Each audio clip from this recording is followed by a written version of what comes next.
बहनों और भाइयों, अमीन सयानी नहीं रही। ये बात उन दिनों की है जब घर में रेडियो रखने के लिए भी लाइसेंस लेना होता था।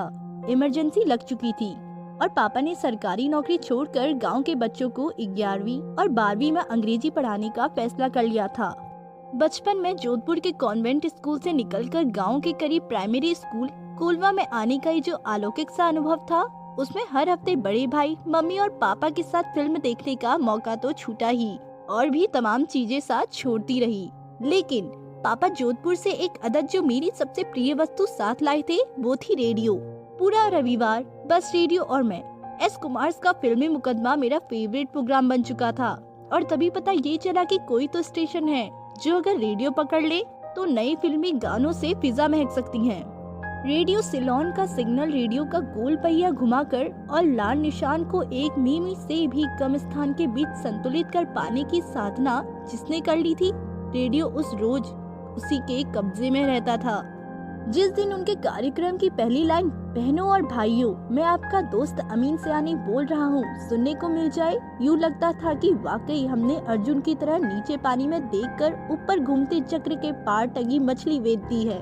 कुछ ऐसा ही होता था रेडियो सिलोन स्टेशन का फिलिप्स के रेडियो में पकड़ लेना। अक्सर 2-3 गाने तो बस रेडियो सिलोन का सिग्नल पकड़वाने में ही निकल जाते, और फिर अगर सिग्नल मिल भी जाए तो रेडियो को एक खास दिशा में साध कर बैठना भी कम चुनौती भरा नहीं होता था। बिना का गीत माला में जो गीत बजते, उन्हीं गीतों पर उन दिनों जब रात रात भर चलने वाली नौटंकिया में राजेश खन्ना और शर्मिला टैगोर जैसी वेशभूषा धरे नर्तक नर्तकियां स्वांग रचाते, तो अमीन सयानी की आवाज बार बार फिर कानों में गूंजती।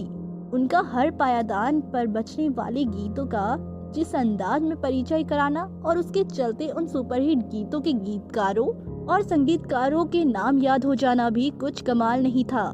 बिना का गीतमाला से मेरा ये परिचय साल 1975 से 76 के आसपास बना। उन दिनों विविध भारती पर ले देकर बस सुबह का चित्रलोक और रात का छाया गीत ही फिल्मी गीतों से मनोरंजन के 2 जरिए थे। लेकिन रेडियो सिलोन में तो बिल्कुल नए नए गीत बजते, और वो भी लगातार धुआंधार। अमीन सयानी की आवाज का सम्मोहन अलग, और फिर तो जब भी किसी विज्ञापन में अलग सा ही ओज लिए अमीन सयानी की आवाज सुनाई पड़ती, यूँ लगता कि बिना का गीतमाला ही चल रहा है। एस कुमार का फिल्मी मुकदमा अपना रंग जमा ही चुका था, लेकिन उसके पहले विविध भारती का जो पहला प्रायोजित कार्यक्रम सेरिडॉन के साथ ही शुरू हुआ, उसमें भी तो आवाज अमीन सयानी की ही थी। शालीमार सुपरलाइट जोड़ी और भी ना जाने कितने प्रायोजित कार्यक्रमों की शान अमीन सयानी की आवाज के बूते ही थे। अमीन सयानी को ही रेडियो का वो पहला उद्घोषक माना जाता है जिन्होंने हिंदी को साहित्यिक भाषा से निकालकर आम बोल चाल की भाषा के रूप में रेडियो पर जगह दी। उनकी आवाज में हिंदी के साथ उर्दू, फारसी और अरबी शब्द यूं घुल मिल जाते जैसे अमीन सयानी नहीं हिंदुस्तान बोल रहा हो।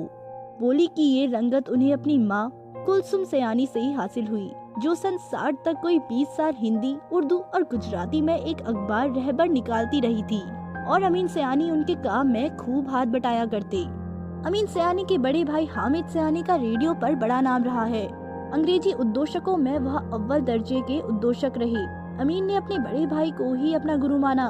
दादा भाई से और भाषा माँ से लेकर अमीन सयानी ने अपना जो एक मुकाम रेडियो पर बनाया, उसके किस्से 7 समंदर पार तक सुने जाते हैं।